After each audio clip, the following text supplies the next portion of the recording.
léegi nag iblis moomu nag bu la neexee kon léegi mën nañ si dugg si.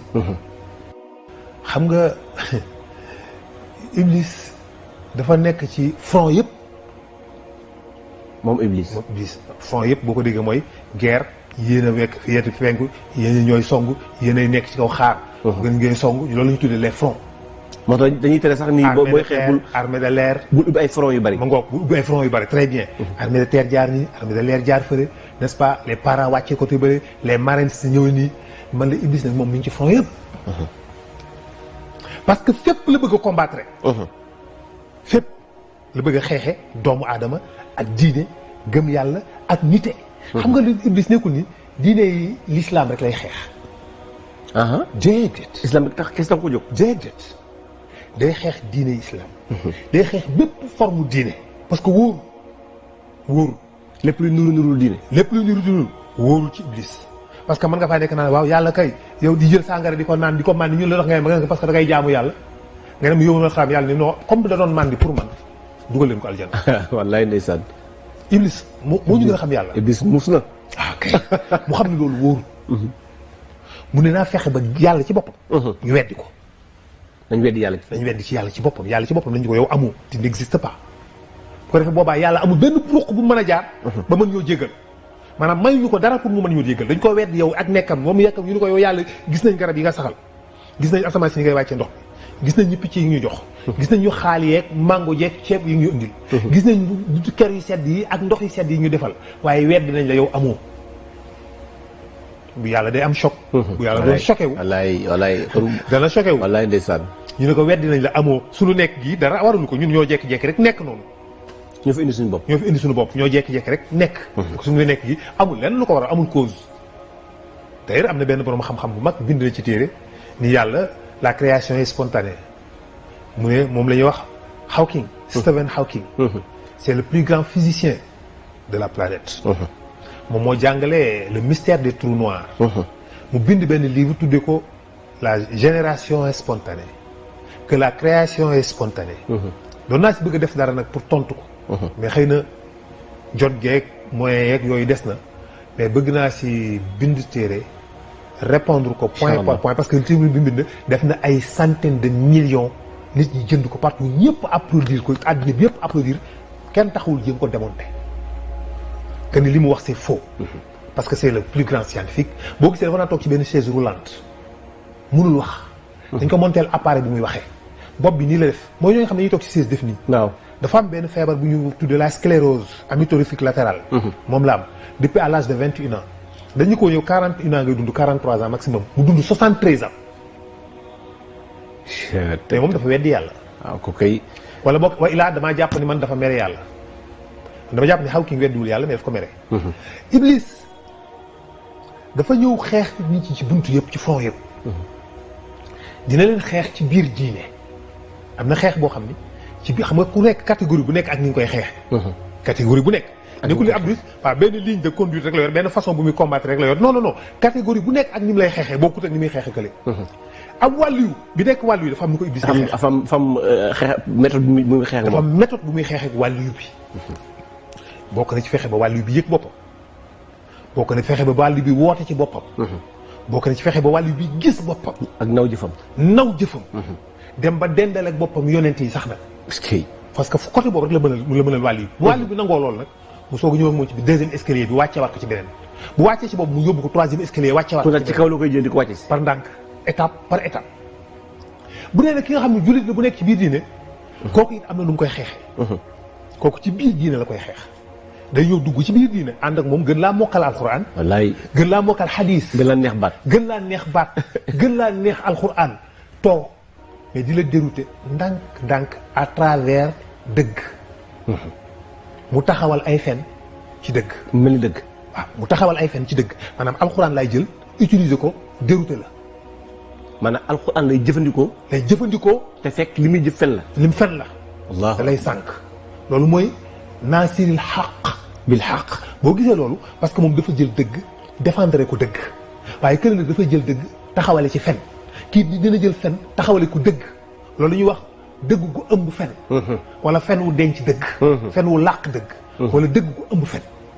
loo xam ne boo xoolee ci kaw waa ji bu waxee da ngay gis li mu wax dëgg la quoi parce que bu waxee nii ba pare li mu wax ni yow mënoo ko dindi da nga naa mais li mu wax dëgg la te pourtant fen la mais day mel ni xool te yom naa gëm parce que ki nga xam ni dañu barke sëñ Babacar Si barke sëñ Babacar nangam nga di ko gëm yow waaw fekk na yow sa pas-pas moom lay utiliser wallaay pour nax la ci sëñ Babacar Si wallaay ndeysaan loolu kooku dafa utiliser dëgg ci fen xam nga naafeq yi bi ñëwee ci yonent bi dañoo wax loo xam ne dëgg la ñoom naafeq yi li ñu wax ñoom lu ñu wax dëgg la wa iza jaakal munaafiquun xaalu nashhadu innaka la rasulillah gis nga ñun kët ñi ngi seede ni yow ndawal yàlla nga te yàlla xam na ni yow ab yonentam nga loolu de la naafeq yi wax waaw te pourtant loolu dëgg la de yàlla ni ko déedéet man yàlla seede naa ni naafeq yi dañuy fen pourquoi mu ne dañuy fen te naafeq yi li ñuy wax dëgg la pourquoi yàlla ni naafeq yi dañuy fen te yàlla naafeq yi li ñuy wax dëgg la yow yonent bi yow yàllaa la yónni te yàlla xam na ni yow yonentam nga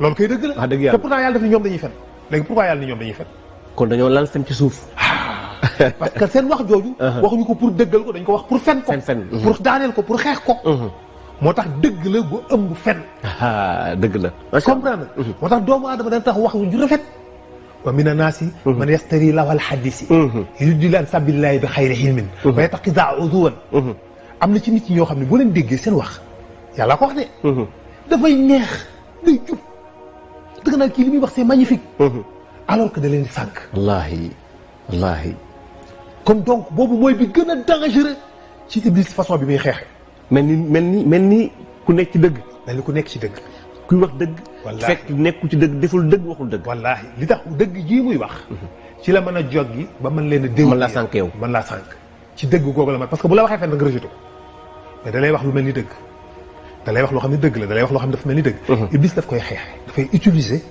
diine ci biir diine xeex waaye yàq diine waaye dana utiliser ab ay dof nit ki dof ki wéradi toog ni xel waaw bii maa ngi yàlla bokk fanaan maa ngi yàlla bokk añu fee cere nangam maa ngi nii man démb àjjana maa fa moom ba fi ma dugg fi ma génn dof bu mel noonu fekk iblis moo koy utiliser noonu iblis da koy jàppale non dafa dofu boppam di wax waxi dofam iblis ni hé kii kat ab dof la kii mën naa fay jaar kii mën naa cee jaar kat sànk ko iblis day yebal ay nit ñu dikk toog xaaj ma jama vraiment ñun dañ lay déglu waaye yow démb bi ma kiiwee yàlla daf maa wan sa biir nga dugg ci asamaan si génn ci fële ci àjjana bi ma ñaanalee ci laa amee nangam yow doo nit yow yàlla nga ma daal di aj samay mbagg commencé woote pour nit ñi gis loolu topp ma bu ñu gisee nit ki wax loolu benn waay bu bari alal jóge fa ñëw gaare oto yëkkate maletu xaalis la financé la tagg la waxtu loolu ni yow yaa ma ñaanal ma am lii kon nit ñi dañuy gëm ni kon kii am na lu nekk ci dëgg la dafay ko am dof la dong waaye tamit dafay utiliser ab saay-saay nit ki nga xam dafa saay-saay kàccoor bëgg àdduna bëgg daraja bëgg nguur iblis day gis ni kii tamit mën naa jaar ci moom jàppale ko mu sànk ay nit bu ko defee ñooñu ñëpp daf leen di indi discours yoo xam ne bu mu jigee discours yi ñu lay indi mujjee mooy dañ lay génnee ci dina ndànk étape par étape ba sa iman évaporé te doo ko yëg bar yàlla ci yàlla musal yooyu yëpp forme yoo xam daf koy xeexee dafay xeex am ay cible am ay objectif xam nga xulóom mbaak yàlla bi mu dikkee dafa am benn wax bu am importance bu iblis wax fe bi maa xawayte nii beewloo nga ma ok loolu bëgg naa laaj lan moo tax moom iblis mu ni yàlla waaw beewloo nga ma kon dafa mel ni kon yàlla moo dimbali iblis moo tax boo ko déggee dafay mel ni waaw yàllaa ko dimbali parce que dafa ne beewloo nga ma waaw kay fe bi ma xawayte nii fe bi maa xawayte nii xam nga bi ko yàlla ne yow iblis ana lan moo dox sa diggante nga sujjóot waaw naka laati dafa ko bi mu ne ko ana lan moo dox sa diggante inna xalaqnaakum summa sawarnaakum summa xulnaa lil malaa'ikati usjudu aadama fasajadu ilaa iblisa abaa wastakbara waaw maa mannaaka alaa tasjuda iz amartuka yow ndeysaan lan moo dox lan moo tax sujjootoo waaw mu ko tontu xaala mu ne ko lan man kat maa leen gën ndax bind nga ma ci xalaqtanii min naar wa xalaqtahu min tiin yàlla ni ko sawaay kon nag fax bit génnal fii wàccal waaw fii mënoo fee màgg-màgglu faxruj génnal innaka minal kii bokk nga ci ñi nga xamante ni si alak nañ leen allahu akbar iblis ni ko fanzarni may ma ilaa yawmi yabxasuuna ba bisu daje ba yàlla ni ko may nañ la ko iblis nag soog ni ko comme may nga ko léegi kon bewloo nga ma jekku nga non dafa maanaam ci waxin. dafa piégé yàlla. fan dir ni yàlla may ma bu ko yàlla ne béjji nañ la génn nañ la. dafa ne ko yàlla may ma léegi ba keroog yomal xiyaam bu ma rey. ma nekk fi dund ba pare. dafa bëgg am lu mu téye ba pare. yàlla ni ko may naa la ko moom xam na lu la yàlla may dootu ko nangu. dootu ko nangu mu soog ni ko nag waaw kay comme nag fa bi maa xamante nii. mun na comme beewloo nga ma beewloo gi mooy lan. yàlla beewloowu ko mooy li ma doon wax keroog ni la mbon mi ngi juddoo ci bakkan ak xéwali yàlla. waaye yàlla amul mbon. yàlla amul mbon.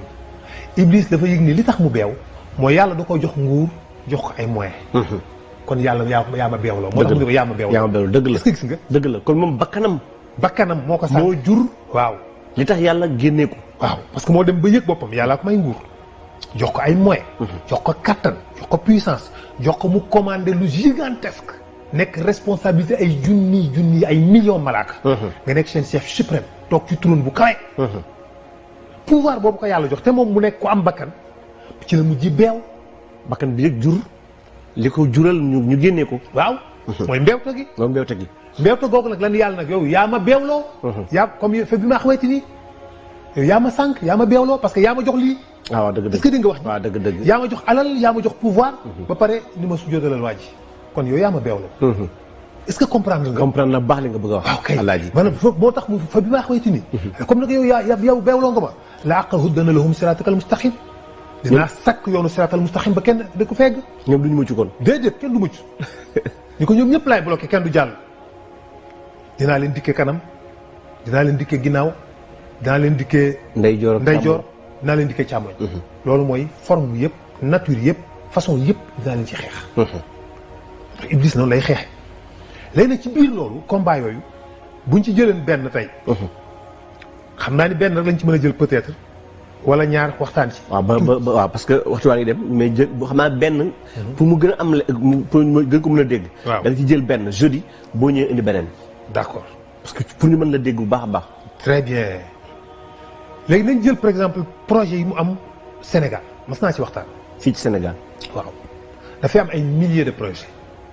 ci Sénégal waaw. yoo xam ne Iblis am na ko fi. ay millions de projets pour xeex. pour xeex diine ji. mais dafa am ay épicentre dafa am ay yoo xam ne yooyu yi gën a taxaw. parce que bi ñu ñëwee observé Sénégal dañu xool ni Sénégal lan moo tax mu nekk réewum diine. lan moo tax Sénégal nekk réewu diine lan moo tax boo ko laajee nit lan la lay wax lan moo tax Sénégal nekk réewu diine.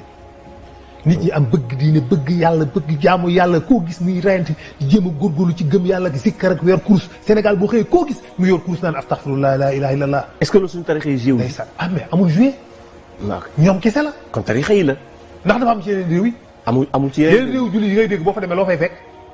bu julli jotee jumaa ji rafet waaw sunna rek. waaw bu julli jumaa ji rafet bu julli jotee ñu ñëw taxu ku nekk taf say loxo ñu nosal baat. jàng alxuraan ju neex mais bu ñu génnee jikko yéefar lañ yore. dëgg la. loolu xam ngeen ko. ñëpp ko xam dëgg la. ñoo gën a soxor. ñoo gën a ñàkk ñoo gën a kañaan ñoo gën a ñàkk yërmande. te respecté wuñ benn doomu aadama surtout nit ku ñuul jàpp wuñu la sax ngay nit. même bu ñu la gisee nga naan laa ilaha illallah jàpp wuñu la sax ngay nit. parce que amuñu jikkoy diine. waaw dañoo am forme diine. yokku diine diine ci boppam. amuñu ko islam la ñu am. yokk gi ñëwul. islam la ñu am amuñu diine. islam ak diine bokkul. xaalati lil axraabu amanna qul lam tu'minu walakin qulu aslamna kese mooy diine ngeen am amagu leen iman amagu leen diine islam ngeen am. islam mooy wommatu mooy accepté d'accord. waaw da ngay julli da ngay woor da ngay aj Màkka gëm yàlla loolu mooy islam loolu mooy forme bi loolu mooy li gën a ñàkk fayda ci diine. mais diine nag mooy jikko yi mu def ci yow. jeexit yi mu def ci yow ba tax nga am ñeewante am yërmande bëggante soppante suuturaalante sagalante bëgg respecté sa dëkkandoo bëgg sa morom mucc dimbali say mbokk ñu ñàkk dimbali néew doole loolu mooy diine. loolu mooy jikko ji ci yàlla doon wut pour bëgg nit am jikko ju rafet moo tax yonent bi ñëw nekk nga xam ne mooy indi jikko yooyu jàngal ñu. ndeysaan bu'istu li utammima makaarimal axlaaq. mi ngi noonu macha allah. loolu mooy li ko tax a jóg. léegi nag loolu nag lan moo tax Sénégal mu nekk fi ñett bokk na ci.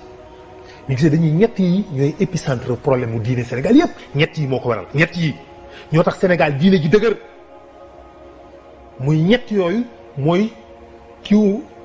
mooy kenn bi téye mbaar mi ba kenn gi téye mbaar mi. ñett yooyu kese la. Iblis ni nañ gor ñett yi mu daanu diine ji màbb muy ñett yan. jàng alquran. xam alquranul karim. sëriñ. kilifteef. léegi kon li bëgg mooy. kenn dootul jàng alquran sëriñ dootul am kenn dootul am kilifa. kenn dootul am kilifa. kenn du yilif kenn. kenn du yilif kenn. ñu ne da ngeen fexe ba alquran dina arrêté. subhanallah. muy benn.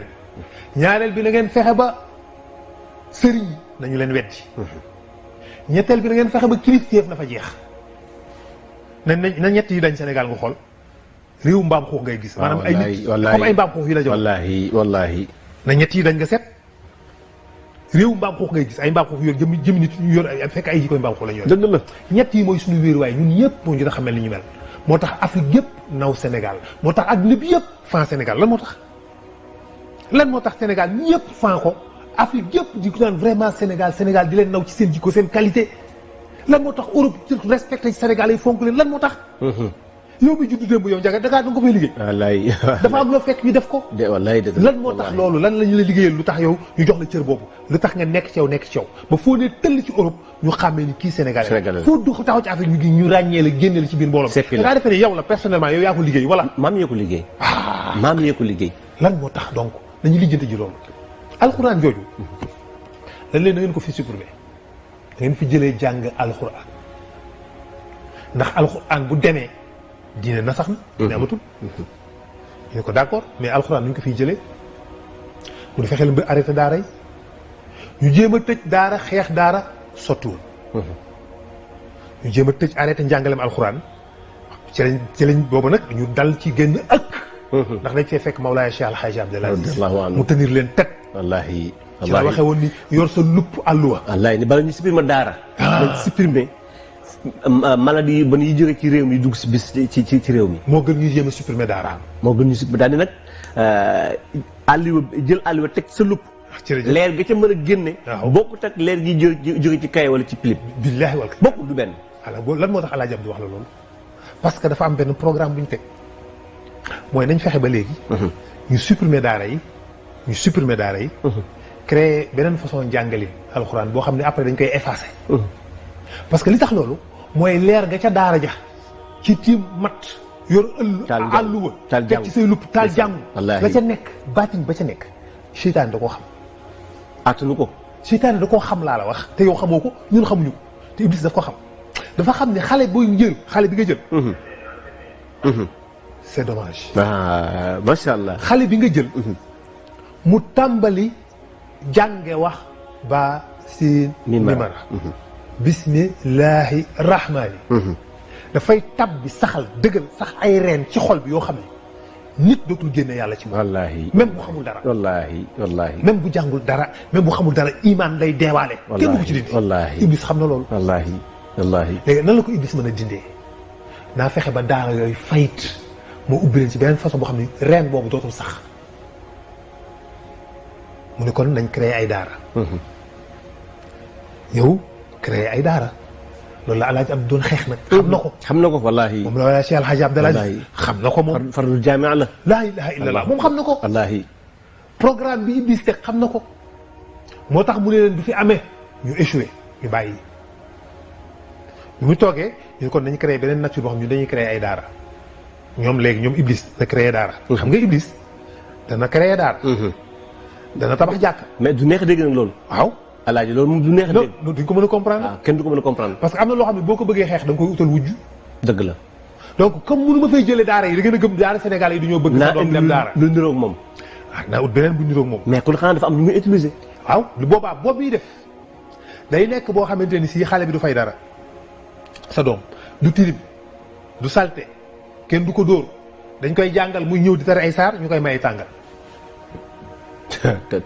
waaw léegi sëñ bi yow sa doom dem ci benn jàngukaay case de tout petit bu demee day jàng alxuraan kenn du ko dóor du salte du tilim day set wicc midi mu wàcc ñu bis ci kër gi ñëw añ nga koy gis ñu koy jox ay tàngal muy màcc ak i bong bong di lekk mokkal ngi boo ñëwee mu tari faatiha tari falax ak naasi tari xul yaa ayyuhal nga ni waaw man li waaw man sama doom jéem a yóbbu ci àll bi ñu koy dóor mu pënd tax day mel ni benn te du benn waaw lu tax man ma koy wàcc ci àll bi muy sonn xaa ma jël sama doom indi ko fii billaahi ma jëli sama doom indi dugal foofu keneen def ko daara ya gent bu daara ya gentee sëriñ ba lem ay àlluwam dem ca marché ba di jaay tamaate ni ñëpp Maa la ko baa mu dem ci usine bay journalier maa la ko wax. daara jooju fay mu koy def par benn daara yi fay taj ba daara yëpp fay ba léegi moom rek moo des néegam boobu muy jàngaleem léegi muy rocc njàngaleem alxuraan bi tuuti par ndànk di ko fa dindi par ndànk at mu nekk mu wàññi ko ba si ak mu disparaître totalement te nit ñi du ñu yëg ni jàng alxuraan amatul dañuy jekk-jekk mu disparaître ci kaw suuf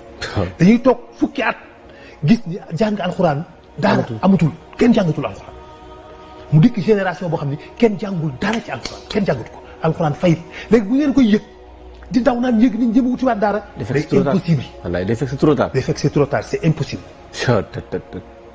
mais yàlla moo gis boobu ñun nit ñi xamuñu ko yàlla fayit ko bloqué ko daara boobu doxul daara boobu kenn xamul lu tax doxul mais doxul parce que yàlla moo ko bloqué bul fàtte nag inaa nahnu nazalna dhikra wa nahnu lahu lahafizun wa inaa lahu lahafizun vraiment macha allah waaw xam nga boo seetloo ñu ngi toll woon ci bi yàlla defaree àddina ba pare ba defar suuf ba defar jinne ak jaan yi maa ngi corriger foofu tuuti dafay am ñoo xam dañuy foog ni baatu jaan bi ñuy dégg moo mel ni jaan yi di dox ci kaw suuf si déedéet duñu ay jaan de ay nit la ay jinne lañu yu tudd jaan parce que boo demee ci sóotu Rahman yaakaar naa yàlla nga ko fay wax xalaxal jaana min maarijin min naar kay loolu jaan yooyu ay jinne mi ngi mel ni nit ñi nga ni ay chinois ay arab ay pël fuuta ay séeréer ay wolof nga jinne yi tamit dafa am jinn am jaan mais ñoom ñëpp ay jinne lañ donc xeetu jinne boobu moo tudd jaan moom la naan xalaxal jaana min maarijin min naar mais duñu ay jaan yi ñoom ñooñu ñoo fi nekkoon ak jinne yooyu ñoom ñu rey jinne ba jinne yi jeex jinne malaaka yi rey jaan ba jaanee jeex nekkul jaan yi di dox ci kaw suuf si ak xeetu jinne la woon bu ñuy wax jaan après ci la yàlla soog a créé beneen aadama jinne aadama jinne moom ak aadama nit moo tax suuf si bii fi aadama ñëw dafay fekk ay jinne kon am na aadama jinne dafa am aadama jinne ak aadama wax nit la bi nga xam ne aadama bi nga xam ne nit la am na ñoo xam ne aadama yu bare dafa am mais man xaw ma aadama yu bare waaye aadama jinne moom am na parce que aadama bi mu ñëwee fekk na fi jinne yi nekkoon fi mais malheureusement amuñu woon mission jinne yooyu man amuñu mission wu woote moo tax yonent jinne amul yonent nit ñi ñooy woote ci jinne yi d'accord donc moo tax jinne yi yonent nit ñi lañu gëmuñu yonent jinne yi xam naa loolu dinañ ci mas ñëw beneen bunt incha allah barakallahu bi mu paree ci loolu jaan yooyu nag doon fi dund ñoom ñoo construire pyramide yi ngay gis ya nekk Égypte jaan yooyu doon fi dund aadama ak tey ça fait 10 000 ans mais pyramide yi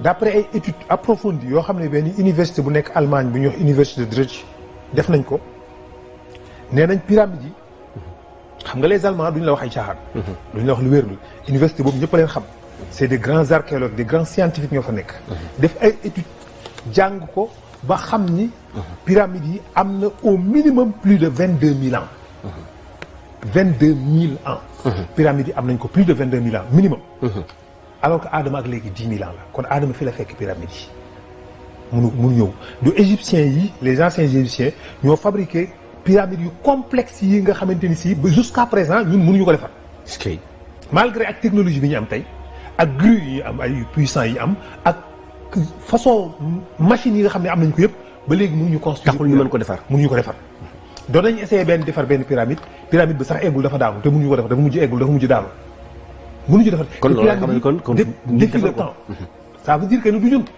donc ñun ñi nga xam tey am nañ technologie mën a am ay matériel de construction mën a construire nu ñu defar pyramide yi kon ancien égyptiens yoon ay marteau ay pic nañ lañ mën a defaree pyramide yoo xam ne du sotti waaw brique bi ci gën a ndaw day nekk 2000 tonnes brique bi gën a tuuti 2000 astafurlah 2 tonnes lay peser brique yi gën a mag dem na ba 2000 tonnes benn brique buy peser 2000 tonnes allahu akbar ñu jëlee ko à 900 kilomètres c'est-à-dire xeer yooyu ñu ko defaree pyramide yi y a plus de des centaines de millions de briques moom la ñu ko defaree briques yi ñu ko defaree noonu gis nañ ni fi ñu ko jëlee ni amul foofu kon tabaxewuñ ko ci kaw suuf ci suuf seen tabax maanaam brique balaa fi mu nekk le plateau de Gizeh ci fi nekk ci Égypte foofu noonu brique yooyu mënu fa jógee amu fa xeer fa d'accord fa ñu ko jëlee ci biir Égypte à 900 kilomètres la kon nit mënu fa am accès nit nan la mën a demee foofu jël brique buy peser 2 tonnes ba mën ko indi ci biir indi ci ay millions yi millions tegale ko tegal boobu nga xamante ni si dafa dem 240 mètres la hauteur bi donc boo loolu mooy bi si njëkk naka lañ mën a defaree noo xam ne brique yi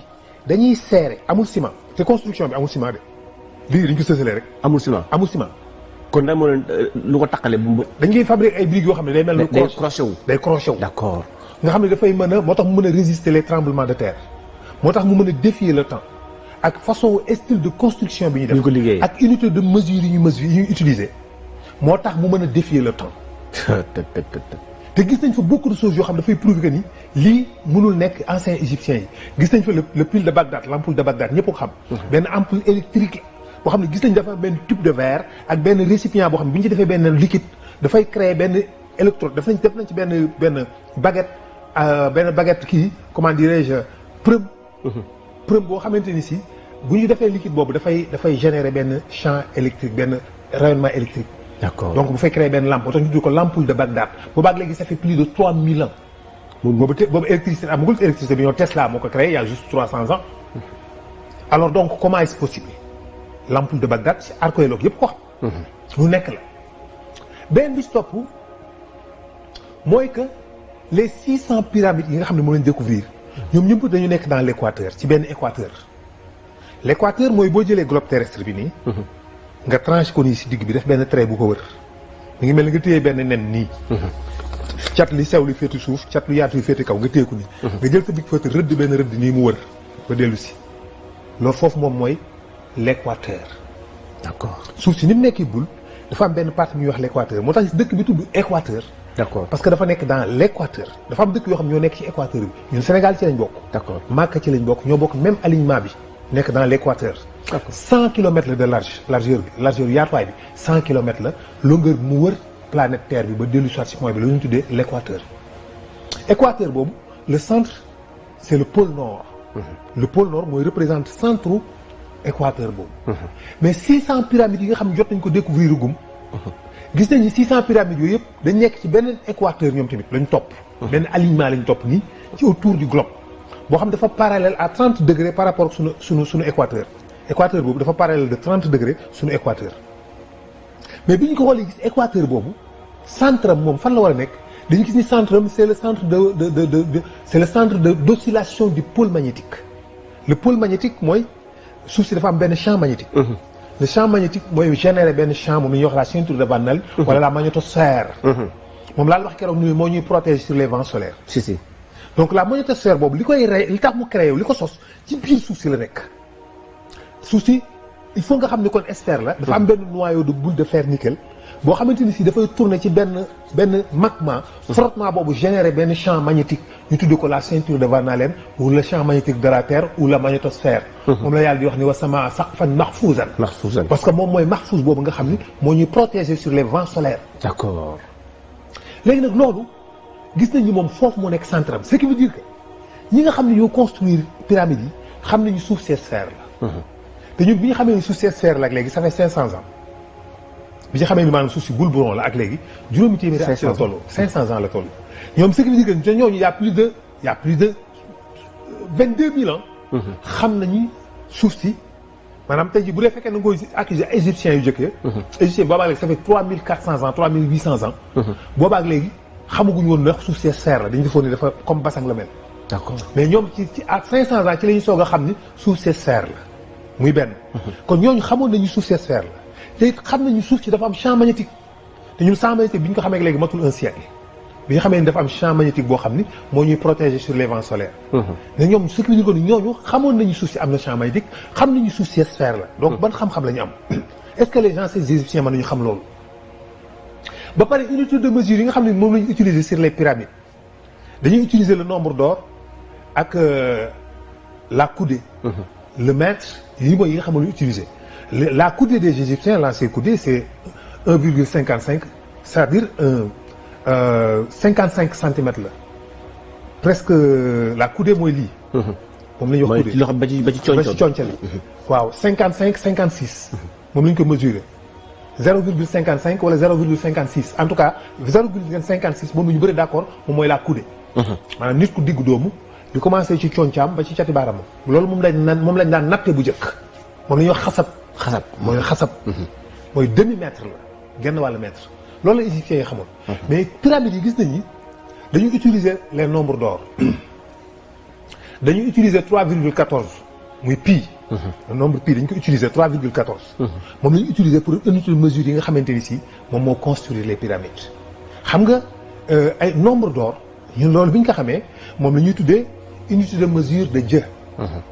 moom la Lucas Pacioli l'italien moom la doon woowee divine proportion, c'est-à-dire la proportion divine maanaam mooy nattuwaayu yàlla. parce que yàlla dafa bind lépp su ci angle 1,618 muy le nombre d'or. 1,618 boobu lépp loo natt moom lañ ko liggéeyee maanaam benn chiffre la boo xam ni benn am fret benn comment dirais-je ci mathématique la benn formule mathématique la mais dafa nekk loo xamante ni si lépp loo jël mesurer ko. par rapport ak leneen parce que daf lay jox benn perfection esthétique dafay tax nit ki li ngay gis mu rafet boo gisee kanamu nit mu rafet parce que dañuy utiliser les nombres d'or ci par rapport ci mesure yi ci diggante nopp yi ak bët yi. ak gémmiñ yi ak bakkan yi. maanaam tey jii nit ki boo jëloon tuñu kaw yi épaisseur bi. ak tuñu suuf yi. duñu boo leen mesurer duñu tolloo. duñu tolloo ñoom ñaar duñu tolloo di jaay xam nga. boo jëlee tuñu suuf bi par exemple nga jël tuñu suuf bi mu nekk 2 centimètres. nga jël tuñu kaw bi mu nekk 1 centimètre et demi. boo ko diviser ci benn tuñ bële daf lay jox égal 1,618. boo jëlee diggante ñaari bëti nit. diggante ñaari bët yi fii ak longueur bët bi. nga mesurer ko diviser ko daf lay jox 1,618. boo jëloon guddaayu bakkan bi ak faasu kanam bi tolluwaayu kanam bi nga diviser ko en 2 diviser ko daf lay jox 1,618. c'est-à-dire loo mesurer boo jëloon ñaari xobi garab diggante car bi ci diggu xab bi ak tige bi boo ko mesurer diviser ko daf lay jox 1,618. loolu la lay jox. noppi ñay sa tànk yi bu ñu jëloon sa li commencé sa oom ba sa ndëggu. mesurer ko jël li commencé sa oom ba sa waq mesurer ko boo jëlee bi gën a bare diviser ko ci bi gën a néew daf lay jox 1,618. c'est-à-dire ñu ne kon lii mooy unité de mesure bi yàlla di nattee. est-ce que yàlla loolay mettre am. est-ce que moo tax lépp lu ñuy bind les artistes ñoo ko gën a xam. le nombre d'or les artistes peintres mooy parce que moom la ñuy utiliser da gis artiste peintre buy def benn œuvre nii. souvent da ngay gis mu taxaw def benn trait tracé ci digg bi mesurer. tracé mesurer waat tracé. c'est-à-dire dafay limiter dafay chercher ay proportions yoo xamante ni esthétique. donc c'est des proportions yoo xam ne dafay permettre la beauté kanam gi am équivalence tolloo. kanam gi guddul lool ci bakkan bi gémmiñ gi yaatuwul lool ci kanam gi. bët yi sewul trop ci kanam gi. et cetera nopp yi réyul ba ëpp dafa tolloog. lépp da ko mesurer. donc lépp nga ko mesurer proportion yooyu le nombre d'or moo la koy jox. d'accord te lu utiliser de mesure boobu moom la ñuy utiliser sur les pyramides. comment est-ce possible. ce qui veut dire que ni ak yeneen bari na parce que boo jëlee périmètre la grande pyramide de Gizeh périmètre bi ak hauteur bi nga diviser ko dafa lay jox 1,618. c'est-à-dire dañ ko utiliser les unités de mesure n'est-ce pas yooyu nga xamante ni si c'est extraordinaire les anciens égyptiens mënuñu ko xam. te briques yi dañ koy coller noo xamante ni si diggante ñaari briques yi lañset mënu ci jaar ndax martoog ba ne mën nga ci jël di ci yatt ay briques ba pare briques yi boo leen sësalee mu sew fin lees ba nga xamante ni si lañset mënu faa jaar loolu mënu nekk te granit la yenn briques yi granit la te granit dafa dëgër dafa solide maanaam laser lañ ko mën a daggee ñoom nan lañ ko taayee loolu nan lañ ko daggee ba mu mel noonu ba mu parfait noonu. yëpp nag mat na xalaat. y a tellement de choses donc boo demee sur le plateau de Gizeh y a 3 grandes pyramides ya fa nekk nga xam ni moom mooy Khéops ak Mykonos ak Khéphren mooy les grandes pyramides de Gizeh moo nekk sur le plateau de Gizeh. Khéops mooy la plus grande pyramide. Mykonos dans l'Égypte antique ñu ngi tuddoon Saqqara. Saqqara lañ ko doon woowee. Saqqara veut dire sa mooy sadd mooy limite xaa mooy soleil ra mooy Orion. d'accord.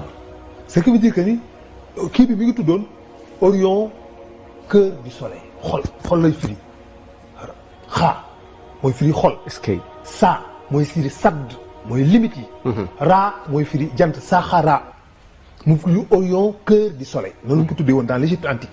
te le soleil jant bi mi ngi juddoo dans la constellation d'Orion ce qui veut dire que ni ñoom le soleil déggul baax li ma wax de. Orion cœur du soleil. maanaam Orion mooy xolu jant bi. maanaam jant bi ci Orion la jógee.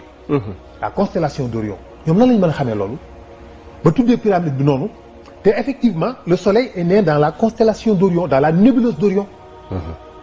Il y a tellement de choses boo ko toppoon fii la ñuy fanaan du jeex yoo xamante ni si dafa lay prouver que ni les pyramides les anciens égyptiens mënuñu ko defar c'est des mensonges.